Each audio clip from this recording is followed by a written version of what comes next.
नमस्कार, मैं हूं राजेंद्र देव और इस वक्त आप देख रहे हैं उत्तर मांगे प्रदेश। सबसे बड़ा सवाल इस बीच में ये लोगों के बीच में चर्चा का विषय है, सवाल है कि 2024 लोकसभा चुनाव की तैयारी क्या है। जिस तरह से बिहार की सियासत में भूचाल आया, कल खासकर चाचा भतीजे ने भारतीय जनता पार्टी को झटका देकर महागठबंधन बनाया, सरकार बनाई, उसके बाद कई सवाल खड़े होने लगे हैं और ऐसा लग रहा है जैसे मानो विपक्ष को संजीवनी मिल गई हो और अब विपक्ष 2024 चुनाव की रणनीति बनाने में जुट चुका। अब सवाल यहां पर यह है कि क्या उत्तर प्रदेश में फिर से महागठबंधन की सुगबुगाहट तेज हो गई है? क्या फिर से यूपी में महागठबंधन की अंदर खाने तैयारी तेज हो गई है? आज इसी सवाल का जवाब हम उत्तर मांगे प्रदेश में ढूंढेंगे।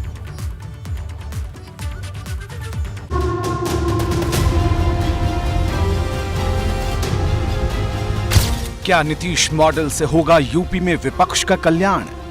कांग्रेस चाहती है भाजपा का लोकतांत्रिक विकल्प। लोकतांत्रिक विकल्प में सभी दलों से बातचीत हो। भाजपा को हराने के लिए महागठबंधन फॉर्मूला ही सहारा।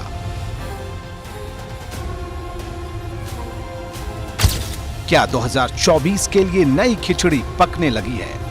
सबसे प्रयास सोनिया जी ने किया था, कांग्रेस अध्यक्ष ने किया था, परंतु कुछ लोग रहे, कुछ लोग चले गए।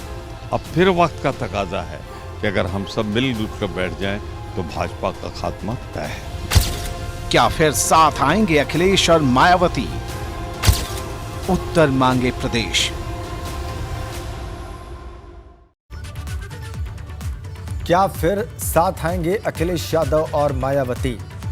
बिहार में राजनीतिक घटनाक्रम के बाद जो उठापटक हुई है, उसके बाद नई सरकार के गठन के बाद यह सवाल उत्तर प्रदेश में 2024 के लिए बहुत मौजूद हो गया है। आइए इसका उत्तर तलाशते हैं। सुनील सिंह साजन इस उत्तर को तलाशने में हमारी मदद करेंगे। समाजवादी पार्टी के प्रवक्ता हैं, हमारे साथ हैं।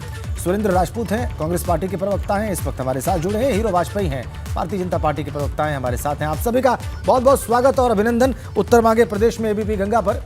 और चूंकि बात अखिलेश यादव और मायावती के साथ आने की हो रही है इस महागठबंधन में, जो कि 2019 में हो चुका है, इसलिए समाजवादी पार्टी से ही सवाल पूछकर बात की शुरुआत करेंगे।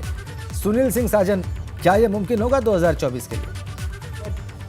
नमस्कार। मुझे लगता है 2024 का इंतजार इस देश के किसानों को, बेरोजगार नौजवानों को, वो छोटे छोटे व्यापारी हों या महिलाएं हों, सबको इंतजार है। और इंतजार इसलिए है कि शायद देश ये महसूस कर रहा है कि जो गलती 2014 में हुई है, उस गलती को हम 2024 में ठीक कर सकते हैं। और कल क्रांति दिवस के दिन बिहार जैसी धरती से बीजेपी हटाओ अभियान की शुरुआत हुई है। और मैं केवल आपके कार्यक्रम में यह कह सकता हूं, अभी कुछ कह पाना बहुत जल्दबाजी होगा जी, लेकिन ये जरूर आपके कार्यक्रम के माध्यम से कह सकता हूं कि 2024 में एक तरफ भाजपा होगी और एक तरफ भाजपा को हटाने वाले सारे लोग होंगे, तीसरा कोई नजर नहीं आएगा। तो आप सोच लीजिए कि किस तरीके का चुनाव होने जा रहा है, क्योंकि जो सपने किसानों को दिखाए गए, जो सपने नौजवानों को दिखाए गए, जो सपने दिखाए गए कि देश की अर्थव्यवस्था कितनी ठीक हो जाएगी, डीजल पेट्रोल गैस के दाम कितने गिर जाएंगे, कितनी नौकरियां आ जाएंगी, स्मार्ट सिटी बन जाएंगे, स्मार्ट गांव बन जाएंगे, बुलेट ट्रेन आ जाएगी, 15 लाख रुपए आ जाएगा। बताया जो गया था उस हिसाब से तो देश को बिल्कुल बदल जाना चाहिए था, लेकिन बताने के बिल्कुल उल्टा है। देश की अर्थव्यवस्था ध्वस्त हो गई, रुपया डॉलर के मायने में गिरता जा रहा है, डीजल पेट्रोल गैस के दाम आसमान छूते जा रहे हैं, बेरोजगारी बढ़ती जा रही है, नफरत की राजनीति बढ़ती जा रही है।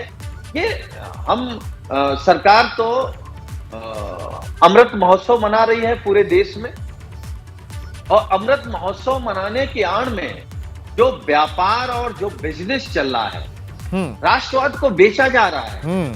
ये तो ट्वीट किया है राहुल गांधी ने आज, यही लाइन आप दोहरा रहे हैं। तो नहीं तो भाई, अच्छा ये बताइए, भ्रष्टाचारी को तो भ्रष्टाचारी ही कहेंगे, हम कहें या सुरेंद्र राजपूत जी कहें, उसका नया नाम आप कोई दे दीजिए, इस व्यापार का तो हम वो ले लेंगे। नहीं, मैं हीरो वाजपेयी जी से ये जो तो आप आक्रमण कर रहे हैं इसका प्रत्युत्तर लूंगा। और सुरेंद्र राजपूत का आपने नाम लिया है, वो कांग्रेस पार्टी का पक्ष रखने के लिए इस चर्चा में मौजूद हैं, तो उनसे बात करनी आवश्यक हो जाती है। सुरेंद्र जी, सुनील सिंह साजन कह रहे हैं कि 2024 में कुछ हो या ना हो, भारतीय जनता पार्टी के खिलाफ सारे चुनाव लड़ेंगे। आपको दिखता है? देखिए, आप को मैं एक प्रवक्ता के तौर पर ही सवाल नहीं पूछ रहा हूँ सुरेंद्र जी, आप बहुत गंभीर विचारक भी हैं, ये मैं जानता हूँ। तो आप जो कहेंगे उसको कम से कम मैं और हमारे दर्शक बहुत वैल्यू देंगे। सुनील सिंह साजन की इस बात में कितना दम देखते हैं आप? देखिए, दो बातें बड़ी स्पष्ट हैं। जैसे सुनील भाई ने कहा, चुनाव हमेशा सत्ता के मुखालिफ ही लड़ा जाता और 10 साल से भारतीय जनता पार्टी की सत्ता 2024 तक हो जाएगी, इसमें भी कहीं कोई दो राय नहीं। और 2024 तक जो 10 साल का कुशासन है भारतीय जनता पार्टी का, जनता के हकों पे इन्होंने जो डाका डाला है, जर जमीन जंगल पर जो इन्होंने डाका डाला, जो इन्होंने हम दो और हमारे दो के लिए सिर्फ सरकार चलाई है, यहां पर जिस तरीके से किसान हो, नौजवान हो, बेरोजगार हो, महिला हो, हम हो, आप हो, राजेंद्र भाई, आज की डेट में हर शख्स सवाल पूछ रहा है, हर शख्स परेशान है, किसी को जवाब नहीं मिल रहा, किसी को भी। तो चुनाव तो इन्हीं के खिलाफ लड़ा जाएगा ना। और चुनाव में एक तरफ इनकी मायावी ताकत होगी, मायावी शक्तियां होंगी, और दूसरी तरफ हम सारे गरीब, नौजवान, किसान, मजदूर सब लोग एक तरफ होंगे और राजनीतिक नेतृत्व इनके साथ खड़ा होगा। जनता नेतृत्व करेगी और राजनीतिक दल जनता के साथ खड़े होंगे, इसमें तो कहीं कोई दो राय नहीं। आपने इस तरीके की परिस्थिति कभी नहीं देखी होगी जब हर शख्स जो है भारतीय जनता पार्टी का या सत्ताधारी पक्ष का संवैधानिक संस्थाओं को बर्बाद करने पर तुला हुआ हो, देश के संविधान के ऊपर आघात करने पर तुला हुआ हो, देश के किसान पर आघात करने पर तुला हुआ हो। तो जब आप हर तरीके से परेशान हो जाएंगे, सुप्रीम कोर्ट के जजेस भी जनता के सामने आएंगे, सीबीआई को रात में 1:30 बजे रेड किया जाएगा, ईडी सिर्फ उन्हीं लोगों के पास जाएगी जो लोग भारतीय जनता पार्टी के मुखालिफ हैं। ईडी हजारों केस दर्ज करेगी, लेकिन डिस्पर्समेंट एक केस का भी नहीं करेगी, फाइनल एफआर एक केस की भी नहीं लगाएगी, क्या नाम कोर्ट में एक भी चार्जशीट नहीं दाखिल करेगी। तो ये जो डर भय का माहौल है, जो लोकतंत्र के खिलाफ लोकतांत्रिक ताकतों का इस्तेमाल किया जा रहा है। अब सुरेंद्र जी, ये तो सारे कारण हो सकते हैं और हो सकता है कि इसी के खिलाफ, इसी मुद्दे पर चुनाव भी लड़ा जाए। मेरा सवाल ये है, और इस कार्यक्रम में जो सवाल हम चर्चा कर रहे हैं, यही सवाल मैंने सुनील सिंह साजन जी से भी पूछा और आपसे भी पूछ रहा हूं कि क्या विपक्ष के तमाम राजनीतिक दल अपने तात्कालिक राजनीतिक हितों को किनारे करके इन्हीं मुद्दों पर जिनका जिक्र आप और सुनील सिंह साजन कर रहे हैं, एक साथ एक मंच पर एक तरीके से बीजेपी के खिलाफ कोई मोर्चा या महागठबंधन जैसी बात कर पाएंगे? इसकी संभावना व्यवहारिक तौर पर कितनी है? देखिए राजेंद्र भाई, बहुत स्पष्ट जान लीजिए, व्यवहारिकता में सब दल अपने अपने में पूर्ण हैं। सारे दलों के अपने नीति है, नियम है, सिद्धांत है। तमाम दल जो हैं सांप्रदायिकता के खिलाफ तमाम जगहों पर हम साथ में हैं। कुछ मुद्दे अलग हैं, अटक से लेके कटक तक, कश्मीर से लेके कन्याकुमारी तक। राष्ट्रीय स्तर पर कांग्रेस चुनाव लड़ रही है भारतीय जनता पार्टी के खिलाफ, भारतीय जनता पार्टी की सांप्रदायिक नीतियों के खिलाफ, और तमाम जगहों पर क्षेत्रीय दल बहुत मजबूत स्थिति में है भारतीय जनता पार्टी को, जो लोग लगातार चुनौती दे रहे हैं। अब उनकी संभावना मिलने की तो निश्चित तौर पर है, जिस तरीके से बिहार में हुआ है, इसी तरीके से बंगाल, यूपी में हो सकता है। सुरेंद्र जी, यूपी में हो सकता है, यूपी में पॉसिबिलिटी है। क्यों नहीं हो सकता? क्यों नहीं हो सकता? बिल्कुल हो सकता है। सभी लोगों को बैठना पड़ेगा साथ में। लेकिन एक चीज बहुत स्पष्ट जान लीजिए कि ये हो या नहीं हो, भारतीय जनता पार्टी के खिलाफ ये सारे के सारे दल, चाहे कांग्रेस हो, चाहे समाजवादी पार्टी हो, चाहे राष्ट्रीय लोक दल हो, चाहे अन्य दल हो, तो पूरी ताकत से चुनाव लड़े। लेकिन उस पूरी ताकत से चुनाव तो देखिए बिल्कुल हो सकता है कि ऐसा ही हो। सुरेंद्र जी, जो आप कह रहे हैं कि पूरी ताकत से सारे विपक्षी दल चुनाव लड़ें, लेकिन अगर ये अलग अलग लड़ेंगे और जैसा कि हमने इतिहास में देखा है वैसा हुआ, तो फिर वो लक्ष्य आप नहीं प्राप्त कर पाएंगे जिसका आप दावा कर रहे हैं। हीरो वाजपेयी से मैं एक मिनट सवाल पूछ लेता हूं, एक सेकंड में हीरो वाजपेयी को चर्चा में लेके आता हूं और जरा ये देखता हूं कि उनका क्या विचार है इस महागठबंधन पर, जिसकी फिर से एक बार बात होने लगी है वाजपेयी साहब।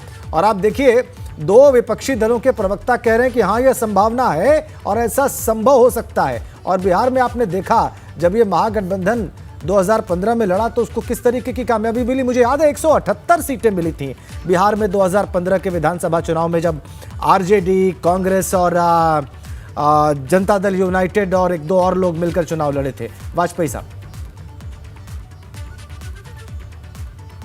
देखिए, जो चाचा भतीजे की सरकार आप बिहार में बता रहे हैं, वो उत्तर प्रदेश के संदर्भ में मैं बताऊं तो ये कई बार चाचा भतीजा साथ भी रहे और साथ होने के बाद भी रिजल्ट क्या आया। यहाँ बुआ और भतीजा भी साथ हुए, रिजल्ट क्या आया। यहाँ दो युवा भी साथ रहे, रिजल्ट क्या आया। वो सामने है लगातार चुनाव दर चुनाव। ये क्षेत्रवादी दल, परिवारवादी दल, किसी परिवार में आस्था रखने वाले दलों को लगता है जनता दरकिनार कर रही। हो सकता है कि कुछ दलों ने मिलकर कहीं सरकार बना ली हो, पर मुझे लगता है हर चुनाव दर चुनाव आप लगातार देखते आए हैं, ये कहते हैं हम साथ साथ हैं, और जैसे ही चुनाव आता है ये 7-8 हो जाते हैं। तो मुझे नहीं लगता कि कोई संभावना है। अभी सुरेंद्र राजपूत जी, जिनको आपने बताया कि विचारक भी है, हम भी मानते हैं कि अच्छे प्रवक्ता है और अच्छे विचारक है, उन्होंने कहा हो भी सकता है। तो कौन प्रधानमंत्री चेहरा होगा, कौन, हर कोई को इसमें प्रधानमंत्री बनना है। देश में जितनी पार्टियों के चेहरे हैं, सब ममता दीदी हो, चंद्रशेखर राव हो और अखिलेश यादव हो, तेजस्वी यादव हो, नीतीश कुमार हो, वाम दल हो, सबको प्रधानमंत्री बनना है। तो ये समस्या बहुत बड़ी है। हाँ, इस समय कुछ होकर बिहार के अगर उसमें संदर्भ में बात करते तो जरूर सरकार बनी है, पर 2024 के चुनाव में इन दलों का हसरा फिर देख लेंगे, सामने आने वाला है। अच्छा, आप कह रहे हैं 2024 में ये सारे बीजेपी के खिलाफ लड़ेंगे और सब पराजित होंगे, मैं ठीक समझ रहा हूं वाजपेयी साहब? जी, मैंने कहा ना, ये हम साथ साथ हैं, केवल टीवी स्क्रीन तक है। जब चुनाव होंगे तो ये कहेंगे हम 7-8 हैं। अच्छा, राजपूत साहब, एक आपको मुस्कुराना भी चाहिए। सबसे बड़ी बात तो मैं वाजपेयी साहब को इस बात के लिए उनका धन्यवाद दूंगा कि जब मैंने आपको विचारक कहा तो उन्होंने माना। उन्होंने कहा वो भी मानते हैं, विचारक हैं। तो मैं उनके जो है इस अभिनंदन के लिए मैं उनका अभिनंदन करता हूं। अब आप कहिए क्या कह रहे हैं? देखिए, हीरो वाजपेयी जी की अपनी सीमाएं हैं, दलीय सीमाएं हैं, अदरवाइज वो बहुत अच्छे इंसान हैं। दलीय सीमाओं पर हीरो वाजपेयी जी तमाम बातें कह रहे हैं, वरना हीरो वाजपेयी जी जो अटल अडवाणी की भाजपा के पक्षधर हैं, वो इस भाजपा से वो भी परेशान हैं। वो भी इस वादा खिलाफ भाजपा से परेशान है कि जो किसानों की नहीं सुनती है, नौजवानों की नहीं सुनती है, गरीबों की नहीं सुनती, मजदूरों की नहीं सुनती, वकीलों की नहीं सुनती और छोटे मझोले व्यापारियों की नहीं सुनती। आज की डेट में हीरो वाजपेयी जी, अहंकार तो रावण का नहीं रहा तो भारतीय जनता पार्टी के नेताओं क्या रहेगा, इस चीज को जान लीजिए। वादा मुखालफत आपकी एक बार चल सकती है, 2 बार चल सकती है, लेकिन बार बार नहीं चलेगी। पूरा देश आपसे बेरोजगारी के सवाल पर जवाब मांग रहा है। पूरी दुनिया में सबसे ज्यादा बेरोजगारी की दर अगर कहीं है तो हिंदुस्तान में है। आज की डेट में लोगों ने नौकरी के सपने देखना छोड़ दिया है। जितनी नौकरियां आप निकालते हैं, सबको साजिश के तहत जो है उसके पेपर लीक करा देते हैं ताकि वो कोर्ट में फंस जाएं। पिछले 5 से 7 सालों में लगातार नौकरियां सारी कोर्ट में फंसी है। 22 करोड़ नौजवानों ने आपके यहाँ पर पूरे देश में नौकरी के लिए आवेदन सेंट्रल गवर्नमेंट में किया, मात्र 7 लाख नौकरियां मिली हैं। सारे स्टार्टअप बंद हुए हैं। आपके रविशंकर प्रसाद जी को यूनिकॉर्न का मतलब नहीं पता है। सच बात यह है तो चाहे वो स्वरोजगार वाले लोग हों, चाहे बेरोजगार के लोग हों, हर शख्स परेशान है तो वो आपको जवाब देगा, बैलेट के जरिए ही जवाब देगा। बुलेट के जरिए तो जवाब नहीं दे सकता, क्योंकि हिंदुस्तान में संविधान को मानने वाले सब लोग हैं। बैलेट से आपको करारा जवाब मिलेगा और सबका जवाब साथ मिलेगा। सुरेंद्र जी, इस प्रजातांत्रिक प्रणाली में भारतीय जनता पार्टी जनता की सुन रही है और जनता भारतीय जनता पार्टी को चुन रही है। इस पे सवालिया निशान एक विचारक को नहीं लगाना चाहिए, क्योंकि जनता की जो पार्टी नहीं सुनेगी उसे जनता नहीं चुनेगी। और मुझे लगता है कि जो 2 प्रवक्ता मेरे बैठे हैं, वो उनकी पार्टी की बात जनता नहीं सुन रही है और ना जनता उन्हें चुन रही है। मुझे लगता है लोकतांत्रिक प्रणाली में अगर जनता की आवाज नहीं सुनेंगे आप, तो जनता आपको चुनेगी नहीं। लगातार चुनाव दर चुनाव अगर आपको खारिज कर रही है तो मान लीजिए कि गलती आपकी पार्टियों के प्रमुखों की तरफ से हो रही है, परिवारवादी व्यवस्था की है, भ्रष्टाचार की है, उन चेहरों की है जिन पर जनता विश्वास नहीं कर रही है। एक सुरेंद्र जी, मुझे एक ब्रेक लेना पड़ेगा। सुनील सिंह साजन कि टिप्पणी बहुत ध्यान से सुन रहे हैं आप दो लोगों को, और इतना उनके चेहरे पर निर्भाव वो दिखाई दे रहे हैं कि उनको भी चर्चा में लाना जरूरी है, क्योंकि वो एक बड़ा दल है, सबसे बड़ा विपक्षी दल है उत्तर प्रदेश का, और इस तरीके से निर्भाव होकर अगर वो सुनेंगे चर्चा को तो ये चर्चा जो है वो कोई दिशा नहीं ले पाएगी।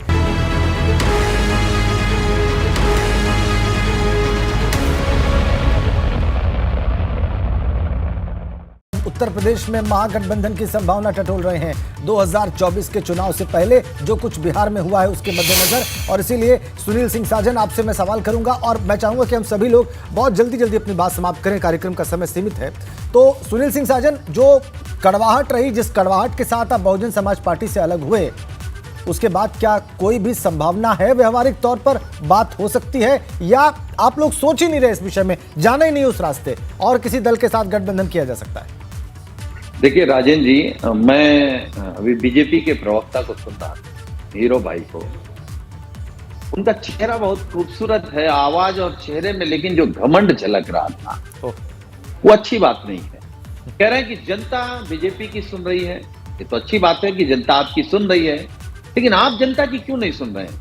क्या जनता चाहती है कि 100 रुपए पर पेट्रोल जाए, डीजल जाए, गैस के दाम जाए? क्या किसान चाहता है कि जिस तरीके से बर्बादी हो रही वो हो? क्या नौजवान चाहता है कि भटकता रहा मार्कशीट लेकर के? सुनील भाई, उनकी भी समय का अभाव है, ये बातें सारी कही जा चुकी हैं, मैं जो पॉइंटेड सवाल पूछ रहा हूं उस पर मैं आ रहा हूं। अब मैं एक बात और इनकी खत्म कर दूं, बस एक सेकंड में आ रहा हूं। और आप कह रहे हैं विपक्ष लगातार हार रहा। समाजवादी पार्टी को भी 6 साल नहीं हुए विपक्ष में आए, 14 साल लगातार आप भी हारे हैं। ये जनता पे छोड़ दीजिए। और जो सवाल राजेंद्र जी ने पूछा है, मैं केवल आपके कार्यक्रम में बड़ी जिम्मेदारी के साथ एक बात कह सकता हूं, या तो लोग भाजपा के साथ होंगे या विपक्ष के गठबंधन के साथ होंगे, या बीजेपी का गठबंधन एक तरफ होगा, एक तरफ विपक्ष का गठबंधन होगा। जनता विपक्ष के गठबंधन के साथ बीजेपी को हराने के लिए और भगाने के लिए तैयार है। कल बिहार में संकल्प ले लिया, और मुझे लगता है 15 अगस्त को पूरे देश में ये देश संकल्प लेगा कि जैसे अंग्रेजों को भगा के आजादी मिली है, ठीक है, आप कह रहे हैं कि बाइपोलर कंटेस्ट होगा, बीजेपी वर्सेस अपोजिशन अलायंस, ठीक है। लेकिन अभी भी आपने मेरे प्रश्न का उत्तर नहीं दिया बसपा के बारे में। खैर, बहरहाल समय इतना ही था। राजपूत साहब से जल्दी से टिप्पणी लेते हैं। राजपूत साहब, कांग्रेस इस विपक्ष के गठबंधन का हिस्सा होगी, एक तो सवाल मेरा यह है, और इसमें कौन कौन से दल आप देख रहे हैं? देखिए, भारतीय जनता पार्टी को छोड़कर के सभी दल भारतीय जनता पार्टी के कुशासन से परेशान है। और जो हीरो वाजपेयी जी ने कहा कि इस समय जनता चुन रही है, तो भाई जनता, वाजपेयी जी ये भी जवाब दे रहे कि 2017 से पहले या 2014 से पहले इनको काहे को लात मार के भगा रही थी जनता। कभी 2 सीटें, कभी 4 सीटें, कभी 12 सीटें, कभी 18 सीटें। घमंड करना उचित नहीं है हीरो भाई। तो आप भी 2 सीटों पर रहे, तभी तो आप समझ लो इस बात। सुन रही है, तो आप इस चीज को, इस चीज के घमंड में मत रहो। जनता को जनता ने आपको चुना, विश्वास किया, आप लोकतांत्रिक व्यवस्था में इतना ही समय था सर, इतना ही समय था, मुझे चर्चा रोकनी पड़ेगी। सुरेंद्र जी, बहुत बहुत धन्यवाद आप सभी का। एक बड़ी खबर आ रही है, मुझे चर्चा को रोकना पड़ेगा यहाँ पे। एक बड़ी खबर आ रही है, आप सभी का बहुत बहुत धन्यवाद, हमारे तमाम मेहमानों का। उत्तराखंड पीसीएस परीक्षा से जुड़ी बड़ी खबर है। उत्तराखंड लोक सेवा आयोग ने अभ्यर्थियों को एक और मौका दिया है।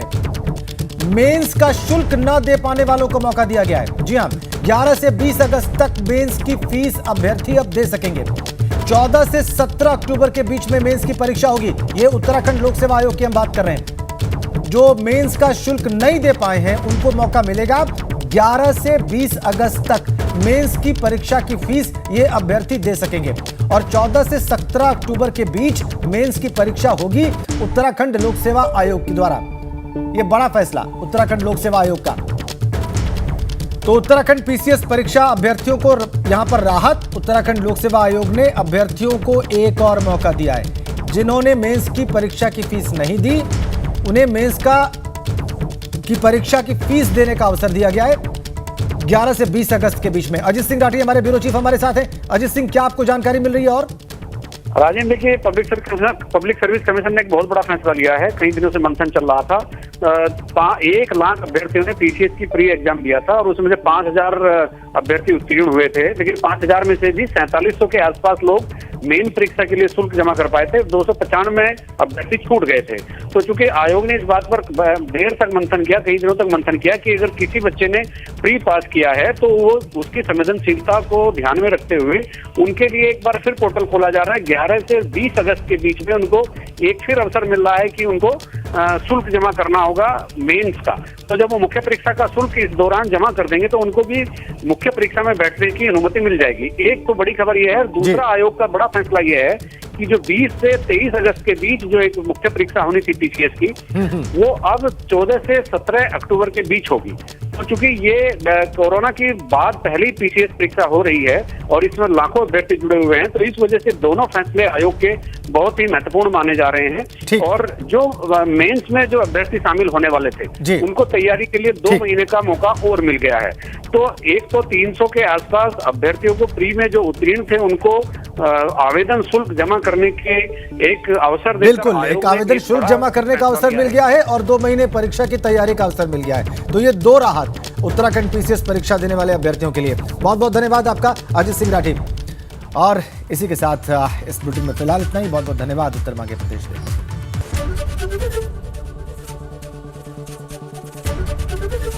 एबीपी गंगा, खबर आपकी, जुबान आपकी।